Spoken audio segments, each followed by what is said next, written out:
So Diddy's like main personal assistant was the next like big witness during the trial. Her name's Capricorn Clark. She was Capricorn. she was the one who basically, so her role in the whole trial is she was his personal assistant. She Yeah. used to book the tellies, like the freak off tellies. She used to get like this is all allegedly. She used to get the like she would get the drugs. She would make those moves for Diddy and then she would deliver on that shit. So like Appreciate the she was follow. kind of like she was kind of like his like right hand basically. So this is where it ties into the Kid Cudi thing from last week. So she was the one who was allegedly with Diddy That's a devious smile, bro. when they broke into the house. He had her go with him and one of his bodyguards to break into the crib. She testified that she was like, he said, "Get in the car. We're going to kill him." Like that was the direct quote. Wait. And Hold on. she was at the Kid Cudi's house, and this is the part that I was trying to like. I'm gonna say that connects to it. So Kid Cudi was subpoenaed to testify, and they don't. There was knowing that there was gonna be more people that were gonna like corroborate the story of what happened at his house that day. So there's a little extra piece of that. It's like, you're gonna sit there like what you guys were saying last week is you could just pull up and be like, I don't know. But then there's gonna be a lot more to it than Kid Cudi himself saying that this is what happened, because there's gonna be more sworn testimony about like what happened that day at his house. All right, So but Rick, basically, she testified that they broke into the crib, him and the bodyguard. She actually said that she called Lauren London because she was afraid. So there's a lot to it. She called Lauren London. She wanted somebody to know where she was because she was afraid. She wanted to run. This is the kind of funny quote. She wanted to run away, she said, but there was mountain lions, I guess, in the What? area where Kid Cudi lived. What? She was afraid that if she ran like into the woods and shit, that she would get ate by a mountain lion. Some people think that might be like a code word to like, if that's conspiracy level shit. They think that might be a code word directed at somebody else. Because there's a lot. This is just another thing. Bitch is smiling, bro. there's a lot going on here. Rick, quick question though, right? This is my question to you personally. Is what the fuck does Kid Cudi have to do with racketeering and fucking sex trafficking? So and like he has a RICO charge because of his car, because his car got burnt. Yeah, but what does that have to do with him sex trafficking? That's what you're gonna say, Rick. That's what you're gonna say, Rick. And that's genuinely a question I have. Because he was a subpoenaed witness to the trial, bro. So he was a subpoenaed witness Stop because all of what happened. Why? Why is he a subpoenaed witness? Why is he so valuable? Because what do you mean why? Because he got his car burnt up. I don't. We can't have this. We can't do this again. Because we did this last week. I'm not talking about the Kid Cudi. So the nigga got his car burnt up because he was fucking with another nigga's bitch. You know what? I told Lopes I'm gonna chill with calling women bitches and calling. I got y'all. So why was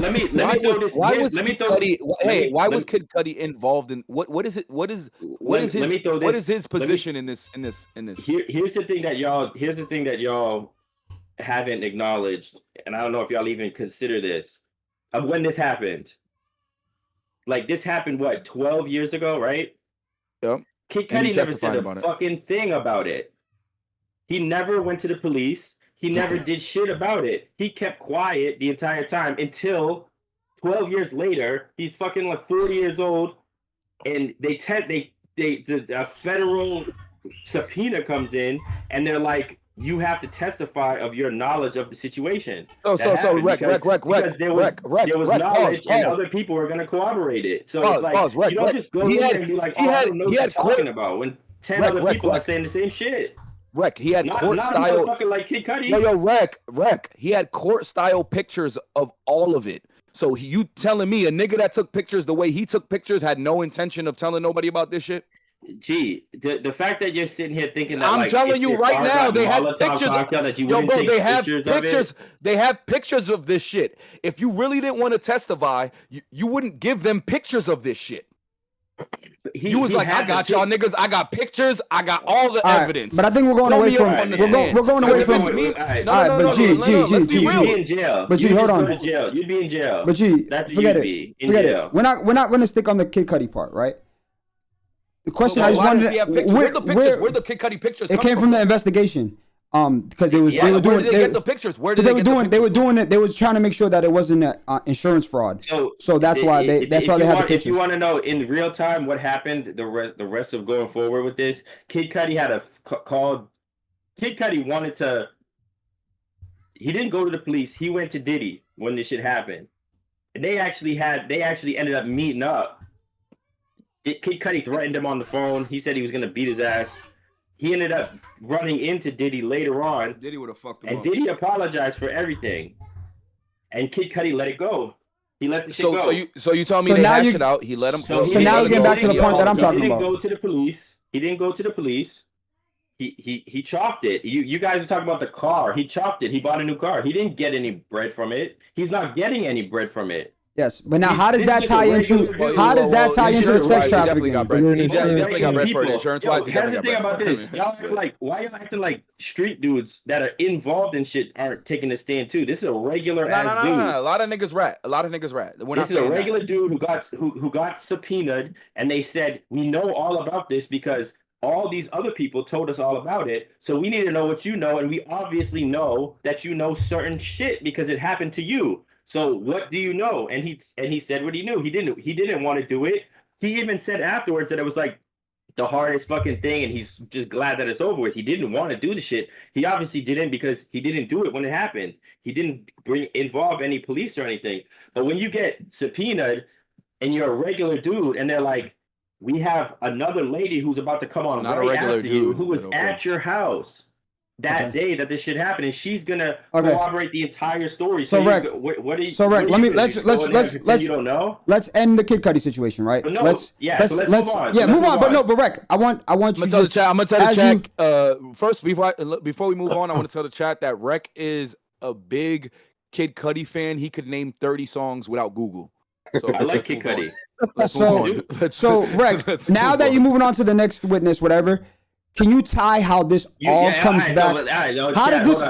Los, I'm sorry, Los. I'm sorry. All right, you guys keep doing the same thing. Yes, but no, I'm sorry, but G said no. I want to hear about it. He was one of the best artists ever, bro. So, but he doesn't like it, but he respects his genius. Right, that's what he said. Right. So listen, yes, I stand on that.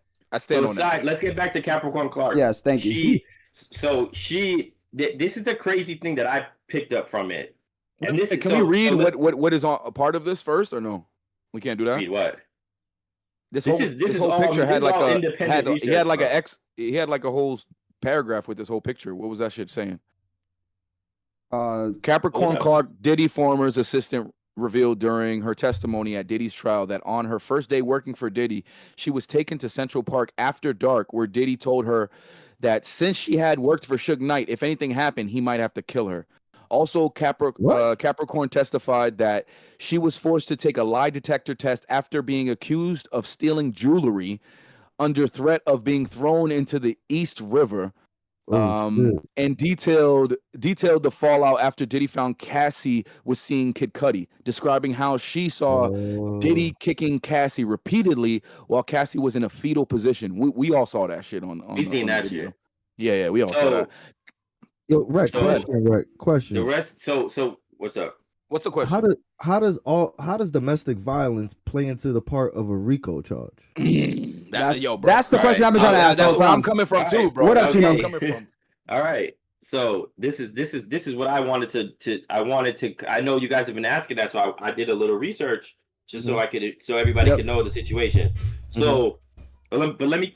I'll get to it. So let's just finish up with what some of the things. So one of the things that did about this. So like Kid Cudi aside, these people that are testifying, a lot of them are testifying to so that they don't get in trouble for the shit that they did. So they refer to this as a den of thieves. I don't know, y'all probably seen the movie Den of Thieves, but the way that they use the wording of that, like the phrase, is basically like everybody has their own agenda. Everybody's coming up in a certain way.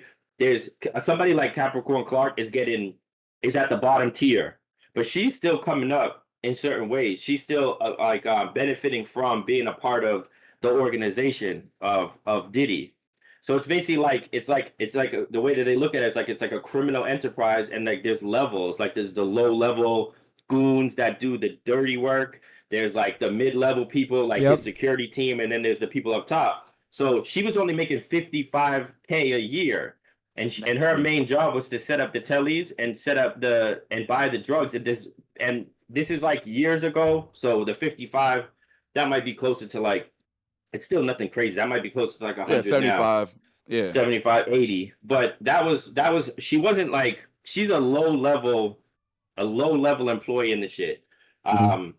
So she said she had a couple other things that she said about how she tried to get another job after she got fired.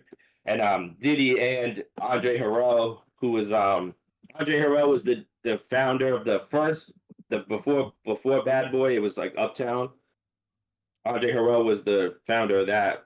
And I guess they were there. Like she had an interview and she pulled up and she said they were just there, like waiting for her. And they were like basically telling her like keep her mouth shut type shit. So, but also at the same time, she does have some shaky things on her side too. She's not like a perfect witness or anything, because I was about to she say, was part of the Den of Thieves. That's the thing. Yeah. Everybody, Kid Cudi wasn't in the organization. He was just saying his small part. Everybody who's pretty much testifying, like I'll even get into it. Like next week, there's a dude who's testifying that worked at the Intercontinental Hotel, the shit that where the video came from, and he has full immunity.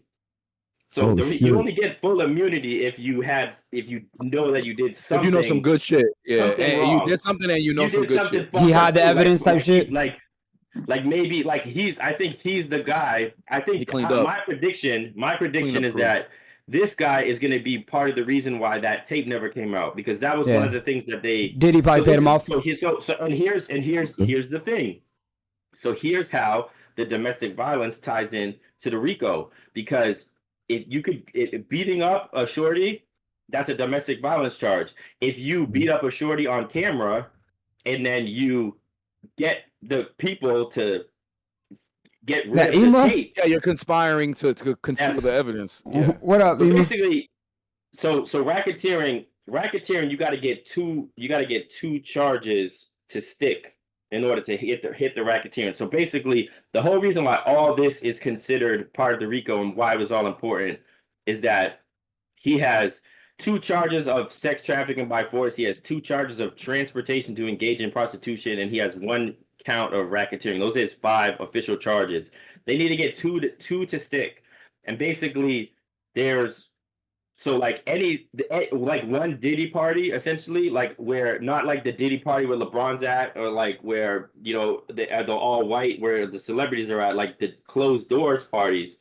One of those could cover both of the charges that they're trying to stick on him. But at the same time, just because of how corrupt everybody was and how everybody was involved for all these years, you're basically getting testimony from people who would normally be considered criminals as well. Makes sense. They're all trying to save their ass, convict him, which makes sense. So they're all rats, is what you're saying. So, but the thing is they're saying that let's be real. It's by no means, even after all this, it is by no means like a slam dunk RICO either.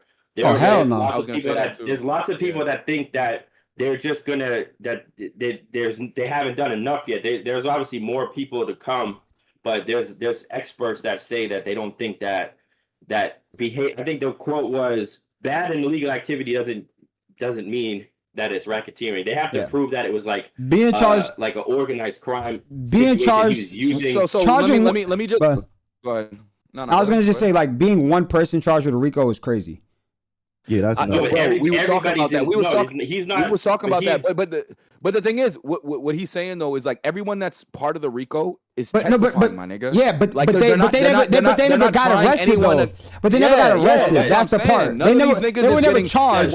Like RICO is usually like to racketeer, my nigga. It takes more than one person, my nigga. You can't racketeer by yourself. So, my are nigga. y'all not listening? We heard you. We're just rewrapping. You're telling us. You're basically telling us that everyone that's part. Yo, Rec.